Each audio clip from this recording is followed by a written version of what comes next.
वहीं इस मामले को लेकर के मुख्तार अब्बास नकवी ने अपने रद्द-ए-अमल का इजहार किया है। उन्होंने इस पूरे मामले को कांग्रेस की साजिश करार दिया है।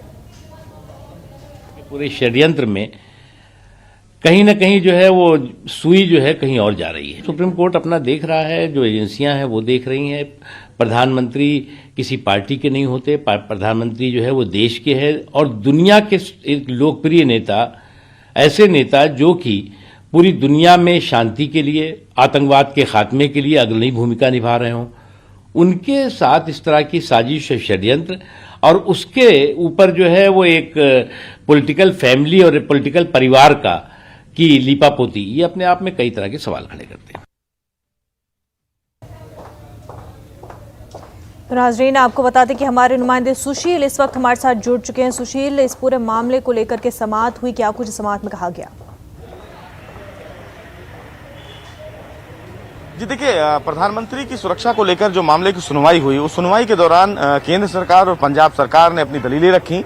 हालांकि पंजाब सरकार की तरफ से जो कोर्ट में दलील रखी गई, उसमें यह कहा गया कि जिस तरह मामले की सुनवाई सुप्रीम कोर्ट कर रहा है, बावजूद इसके केंद्र सरकार ने उनके अधिकारियों को सो कॉज नोटिस जारी किया है।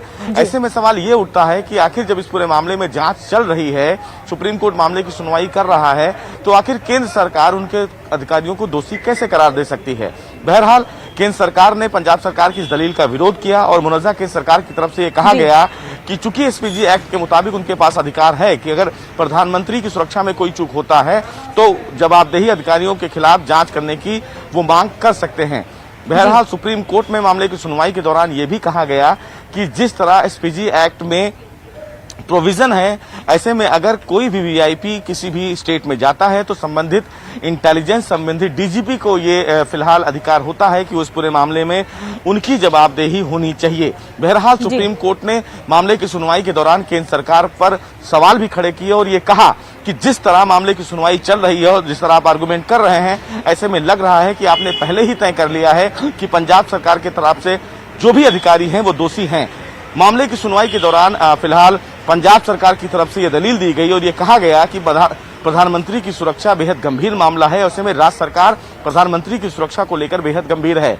सवाल इस मामले में यह है कि दोनों एजेंसियां, यानी कि केंद्र सरकार की तरफ से जो कमेटी गठित की गई थी और पंजाब सरकार की तरफ से जो कमेटी का गठन किया गया था, दोनों एजेंसियां एक दूसरे पर आरोप और प्रत्यारोप कर रही हैं। ऐसे में जज की तरफ से यह कहा गया कि चूंकि प्रधानमंत्री की सुरक्षा से जुड़ा मामला है और ऐसे में सुप्रीम कोर्ट बेहद गंभीर है और जिस तरह आरोप प्रत्यारोप चल रहा है, ऐसे में नहीं लगता है कि जांच निष्पक्ष हो पाएगा। बहरहाल सुप्रीम कोर्ट ने फिलहाल आदेश जारी करके ये कहा है कि दोनों जो जांच एजेंसियां हैं वो अब आगे जांच नहीं करेंगी। हालांकि सुप्रीम कोर्ट ने सुप्रीम कोर्ट के रिटायर्ड जज को अपॉइंट किया है, जिनकी निगरानी में अब जांच आगे बढ़ेगी। इस पूरी कमेटी में फिलहाल डीजी स्तर के अधिकारी शामिल किए जाएंगे, एसपीजी के जो डीआईजी हैं उनको शामिल किया गया है, आईबी के अधिकारी को शामिल किया गया है और चंडीगढ़ के जो डीजीपी हैं उनको भी शामिल किया गया है। फिलहाल विस्तृत आदेश अभी सुप्रीम कोर्ट का नहीं आया है कि कौन फिलहाल सुप्रीम कोर्ट के रिटायर्ड जज होंगे जिनकी निगरानी में कमेटी आगे बढ़ेगी। लेकिन जो बड़ी खबर है मुनज़्ज़ा वो यही है कि सुप्रीम कोर्ट ने अब प्रधानमंत्री की सुरक्षा में जो चूक हुई है उस मामले की जांच अब अपने हाथ में ले लिया है। देखना बेहद अहम होगा कि जब सुप्रीम कोर्ट का अहम आदेश आएगा, उस आदेश में कितने दिनों की समय सीमा तय की गई है कि जांच कमेटी अपनी रिपोर्ट कब उनको देगी और उस कमेटी में और कौन कौन लोग शामिल होंगे। जी बिल्कुल सुशील, बेहद शुक्रिया तमाम तफसीलात के लिए। आगे बढ़ते हैं, आपको बता दें हरिद्वार धर्म संसद में जिस तरह की तकरीरें दी गई, जिस तरह से मुसलमानों के खिलाफ इश्ताल अंगेज तकरीरें दी गई, ये पूरा मामला जो है तूल पकड़ता ही जा रहा है और ऐसे में सुप्रीम कोर्ट समाअत के लिए रजामंद हो गया है। हरिद्वार धर्म संसद इश्ताल अंगेज तकरीर के मामले में अर्जी दाखिल करके इसकी आज़ादाना जांच का मुतालबा किया गया है। सीनियर वकील कपिल सिब्बल ने सीजेआई के सामने इस मामले का तज़किरा किया और उनसे इस पर जल्द समाअत की गुजारिश की। कपिल सिब्बल ने कहा कि यह मामला तशवीशनाक है। हरिद्वार में 17 से 19 दिसंबर तक हुए धर्म संसद में मुसलमानों के खिलाफ जहर फैलाया गया था। सोशल मीडिया पर धर्म संसद का वीडियो वायरल हुआ था जिस पर खूब बवाल हुआ था।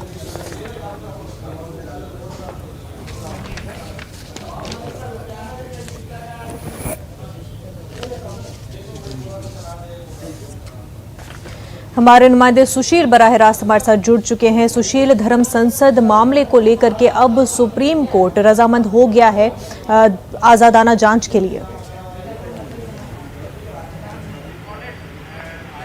आज बिल्कुल मुनज़्ज़ा सुप्रीम कोर्ट में जो वरिष्ठ वकील हैं कपिल सिब्बल, उनकी तरफ से कहा गया है कि जिस तरह हरिद्वार में धर्म संकट एक धर्म संसद का माफ कीजिएगा आयोजन करके एक धर्म विशेष को टारगेट किया गया है और हेट स्पीच को लेकर लगातार बयानबाजी की जा रही है, ऐसे में जो याचिका सुप्रीम कोर्ट में दाखिल की गई है उस याचिका पर सुप्रीम कोर्ट जल्द से जल्द सुनवाई करे। बहरहाल चीफ जस्टिस की तरफ से सुप्रीम कोर्ट में यह कहा गया है कि वो जल्द इस पूरे मामले की सुनवाई करेंगे, तो उम्मीद है कि आने वाले कुछ दिनों में सुप्रीम कोर्ट में इस पूरे मामले की सुनवाई शुरू भी की जाए। वहीं हेट स्पीच को लेकर सुप्रीम कोर्ट में पटना हाई कोर्ट की एक पूर्व जज है अंजना प्रकाश, उन्होंने भी अर्जी दाखिल की है और ये कहा है कि एक विशेष धर्म पर इस तरह की टिप्पणियां करना और एक धर्म संसद लगाकर टिप्पणियां करना ये तथाकथित गलत है और ये सुप्रीम कोर्ट के 2018 के उस आदेश का वायलेशन भी है जिसमें सुप्रीम कोर्ट ने ये कहा था कि एक विशेष वर्ग समुदाय को टारगेट नहीं किया जाना चाहिए। तो इन तमाम चीजों को लेकर फिलहाल याचिकाएं सुप्रीम कोर्ट में दाखिल की गई हैं। अब ऐसे में सुप्रीम कोर्ट इस पूरे मामले पर सुनवाई करेगा और वही सुप्रीम कोर्ट आने वाले दिनों में यह तय करेगा कि जिस तरह धर्म संसद का आयोजन करके एक विशेष धर्म पर कहीं ना कहीं टिप्पणियां की जाती हैं, उन पर आरोप लगाया जाता है, क्या वो सही है या फिर नहीं। और वहीं सुप्रीम कोर्ट ये भी तय करेगा कि क्या इस प्रकार के धर्म संसद का आयोजन करके 2018 के सुप्रीम कोर्ट के उस आदेश की अवमानना तो नहीं हो रही है। तो इन तमाम पहलुओं पर सुनवाई बेहद अहम होगी जब भी सुप्रीम कोर्ट इस मामले की सुनवाई आने वाले दिनों में करेगा। बिल्कुल सुशील, हेट स्पीच के मामले को लेकर के सुप्रीम कोर्ट अब समाअत करेगा, रजामंद हो चुका है सुप्रीम कोर्ट इस पूरे मामले की समाअत के लिए। बेहद शुक्रिया सुशील। तो आपको बता दें, 2 तख्तों में तसादुम के बाद पुलिस ने करनूल जिले के आत्मकौर में 5 दिनों तक के लिए दफा 144 का निफाज कर दिया है। मस्जिद की तामीर के मामले पर 2 फिरकों में तसादुम हुआ। बीजेपी लीडर श्रीकांत रेड्डी ने एक तबके को उनकी ही अराजी पर मस्जिद तामीर करने से रोक दिया, जिसके बाद 2 तबकों में तसादुम हुआ। फिलवक्त आत्मकौर में हालात मामूल पर हैं। एसपी सुधीर कुमार रेड्डी ने इजाफी पुलिस दस्तों को तैनात कर दिया है। उन्होंने बताया कि हालात को बिगाड़ने के इल्जाम में अब तक दोनों फिरकों के तकरीबन 30 से ज्यादा अफराद को हिरासत में लिया गया है। इलाके में पुलिस की गश्त जारी है।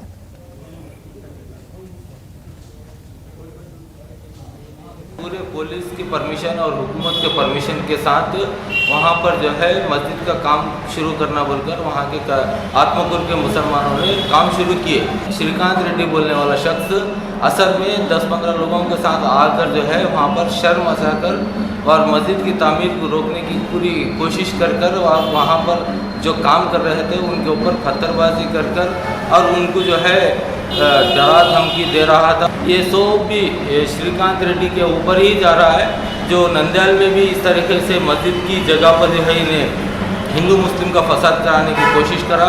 और कल जो है आत्मकूर में भी यही शख्स श्रीकांत रेड्डी और उसके साथ एक 10-15 जने मिलकर ये हिंदू मुस्लिम के फसादात करने के कोशिश में लगे हुए हैं। और श्रीकांत रेड्डी को मैं ये कह रहा हूँ, श्रीकांत रेड्डी और श्रीकांत रेड्डी के साथ जितने भी लोग थे उन सब को सख्त से सख्त सजा दे, ताकि आंध्र प्रदेश जो है अमन वाला स्टेट है। अभी तक जो है करनूल डिस्ट्रिक्ट में कोई ऐसे फसादात नहीं हुई हैं। हिंदू मुस्लिम भाई का सरकार मिलकर चल रहे हैं, जो आगे चल के ऐसा हादसा ना हो आंध्र प्रदेश के अंदर। मैं हुकूमत से, पुलिस से, डीजीपी से रिक्वेस्ट कर रहा हूँ, इनके ऊपर सख्त से सख्त सजा लगाकर जो है दोबारा ऐसा ना होने दो। तो अब बात करते हैं कोरोना के हवाले से।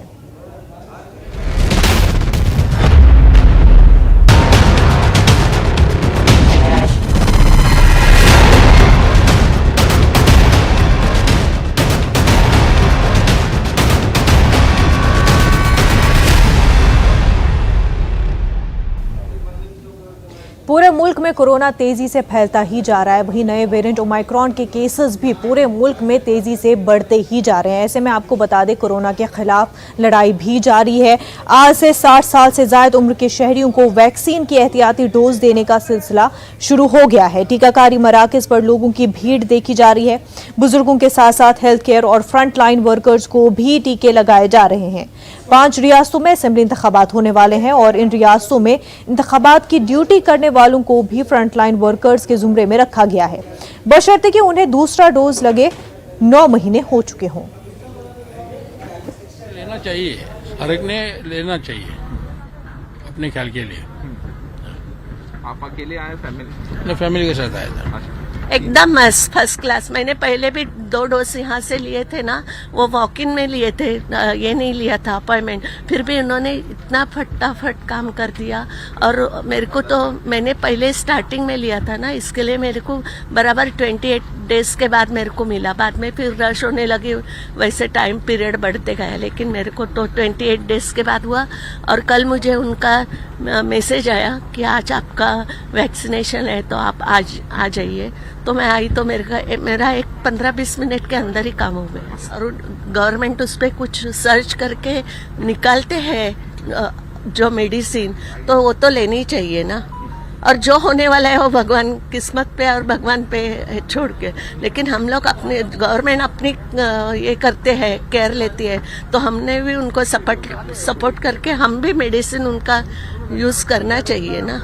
हमको लगना बहुत ज़रूरी था और मैंने लगाया, बहुत अच्छा हुआ ये। क्या कहना चाहेंगे दूसरे लोगों के लिए?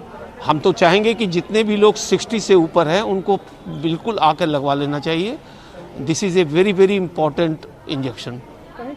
नहीं, कोई दिक्कत नहीं हो रही है सर, किसी भी तरह का कोई प्रॉब्लम नहीं है। जब इंजेक्शन लगाया कोई हमें तकलीफ नहीं हुई है। I am diabetic also, hypertensive also, लेकिन फिर भी दवाई हमारी सब चलती है अपनी। आज हमने प्रिकॉशन डोज, जो बूस्टर डोज करके कहलाया जा रहा है, उसको हमने लिया है और हमारे पूरे जैसे सहयोगी है सभी लोगों ने इसको टीका लिया है। गवर्नमेंट के द्वारा जो गाइडलाइंस आया, ये तीसरा डोज लेना सभी को बहुत ज़रूरी है। ये सेफ्टी सिक्योरिटी के लिए और ये कोविड के अगेंस्ट लड़ने के लिए ये काफ़ी ज़रूरी है। कोरोना का मैंने प्रिकॉशन डोज लगवाया है 9 महीने बाद। अच्छा लग रहा है और कोई दिक्कत नहीं है। पहले 2 डोज जो ली थी उस समय भी कोई साइड इफेक्ट नहीं हुआ। तो अभी लोगों का डर वैक्सीन के प्रति है नहीं और मुझे लगता है कि सबको लगवानी चाहिए, क्योंकि फ्रंट लाइन हेल्थ वर्कर जो काम करते हैं फील्ड में, उनको सबसे ज़्यादा लोगों से एक्सपोजर होता है उनका। तो पूरी सुरक्षा जरूरी है कोरोना के प्रति। तो तीसरी डोज लगवा के अच्छा लग रहा है। साइंटिफिकली हम बात करें तो जो डॉक्टर्स कह रहे थे कि 9 मंथ का गैप जिन लोगों का हो चुका है और जो फ्रंट लाइन वर्कर थे उनको इसकी बहुत ज़रूरत थी, और उस ज़रूरत के नाते ये कॉन्फिडेंस पैदा करता है कि हम इस बीमारी को कितना दूर रख सकते हैं। तो मैं समझता हूं जिनकी भी बूस्टर डोज और थर्ड डोज जिसे हम कह रहे हैं, वो अगर ड्यू है तो बिना खौफ के, बिना डर के इसको लगवाएं, जिससे कि देश में जो है इस बीमारी को भगाने में हम बहुत ज़्यादा कारगर साबित होंगे। पहले तो मैं बताना चाह रहा हूं कि आज से हमारे यहाँ front line worker, health worker और 60 प्लस के कोमॉर्बिड कंडीशन या इम्यूनो कम्प्रोमाइज्ड लोगों का प्रिकॉशनरी डोज या बूस्टर डोज आज से शुरू हो रहा है। भारत सरकार द्वारा प्रदारित हमारे पास दिया गया है, हम लोग उसको शुरू किए हैं। इसमें जिन लोगों ने सेकेंड डोज के बाद 9 महीने पूरे हो गए हैं, वो लोग प्रिकॉशनरी डोज को ले सकते हैं और लेना चाहिए। जो एलिजिबल हैं, एलिजिबिलिटी का क्राइटेरिया सेकेंड डोज के बाद 9 महीने पूरा होना या 39 वीक होना आवश्यक है। जिनके 9 महीने या 39 वीक कंप्लीट नहीं है, उनको बूस्टर डोज या प्रिकॉशनरी डोज नहीं मिल पाएगा। हम लोगों ने यहाँ सिविल हॉस्पिटल में, हम लोगों का बूथ सुबह से डे नाइट बूथ है। यहाँ पे हम लोग सुबह से लेके रात तक, रात के 10 बजे तक हम लोग यहाँ वैक्सीनेशन कर रहे हैं। यहाँ पे हेल्थ वर्कर और फ्रंट लाइन वर्कर और 60 प्लस कोमॉर्बिडन, उसके लिए हम लोगों ने 2 बूथ अलग अलग बनाए हुए हैं। हेल्थ वर्कर और फ्रंट लाइन सब के लिए एक अलग है, और फ्रंट लाइन और सीनियर सिटीजन कोमॉर्बिड वाले अलग बूथ बनाया हुआ है। हमारे यहाँ वैक्सीन और मैन पावर प्रचुर मात्रा में है। कोई जो भी लोग आएंगे, हम लोग उनकी भरपूर सहायता करने का प्रयास करेंगे। आज के जैसे अभी सुबह से हमारे पास काफी लोग आ रहे हैं। लोगों में जिज्ञासा और लगवाने की काफी वो है। लोग काफी जागरूक हैं, लोग कोऑपरेट कर रहे हैं और राष्ट्रीय कार्यक्रम में बढ़ चढ़ के हिस्सा ले रहे हैं। वहीं जम्मू कश्मीर में भी बूस्टर डोज लगाया जा रहा है। 60 साल से ऊपर के लोग और कोरोना वॉरियर्स, फ्रंटलाइन वर्कर्स को बूस्टर डोज लगाया जा रहा है। श्रीनगर के जवाहर नगर में वाक़ई पब्लिक हेल्थ सेंटर पहुंचकर 60 साल से ज़ायद उम्र के अफराद के अलावा हेल्थ केयर और फ्रंटलाइन वर्कर्स टीका लगवा रहे हैं। टीका लेने वालों ने इस मौके पर खुशी का इजहार किया। This is most important. इससे ज़्यादा है, हम जो लोगों को आपके थ्रू अपील करना चाहते हैं, प्लीज़ कोविड अप्रोप्रिएट बिहेवियर। अगर हम 2-3 हफ्ते अपने आप को थोड़ा स्ट्रिक्टली करेंगे कोविड बिहेवियर से, ये तो maybe we can save ourselves from the third wave. बहुत ज़रूरी है हेल्थ वर्कर्स के लिए, क्योंकि हमें एक्सपोजर इतने ज़्यादा हो रहे हैं। कल दिन में ही दिल्ली में अराउंड 300 डॉक्टर्स पॉजिटिव आए हैं। सो यू कैन इमेजिन, ये तो मतलब ये पूरा कंप्लीट डेटा भी नहीं होता है कभी, बट दिस इज द। और हमारे पास जो ट्रैवलर्स आ रहे हैं वो भी बहुत ज़्यादा पॉजिटिव आ रहे हैं। हमारे सीआरपीएफ के एक ही कैंप में कल 278 पॉजिटिव आए खन्मू में, मतलब पिछले 2-3 दिनों में। ये तो बहुत ज़रूरी है, मुझे 1 साल होने लगा, इसलिए बहुत ज़रूरी है। और मेरा बेटा अमेरिका में परेशान है कि तू दूसरा डोज करवाना ज़रूरी, क्योंकि मैं कैंसर सर्वाइवर भी हूँ, थोड़ा सा हार्ट का भी प्रॉब्लम भी हुआ, ऑपरेशन हुआ है, मेरे लिए ज़्यादा ज़रूरी है करना, कमज़ोर हूँ, इसीलिए मैं घर में ही बैठी हूँ, मैं बाहर निकलती नहीं, मुझे इजाज़त नहीं है ज़्यादा उधर इधर जाने का। वहीं मुंबई कोरोना से घिरी हुई है। इस बीच इंतजामिया ने सख्तियां भी बढ़ा दी हैं। नाइट कर्फ्यू बढ़ा दिया गया है। आपको बता दें, रात 11 बजे से सुबह 5 बजे तक नाइट कर्फ्यू का निफाज किया गया है। साथ ही दफ़ा 144 भी रात 11 बजे से सुबह 6 बजे तक नाफिज कर दी गई है। मुंबई के वेस्टर्न एक्सप्रेस हाईवे पर रात मुंबई पुलिस ने नाकाबंदी करके राहगीरों से पूछगछ की कि इतनी रात कहां जा रहे हैं। अगर कोई गैर ज़रूरी तौर पर घूम रहा है तो ऐसे लोगों के खिलाफ भी कार्रवाई की जा रही है। मुंबई में कोरोना मुतासरीन की तादाद 20,000 के करीब पहुंच चुकी है।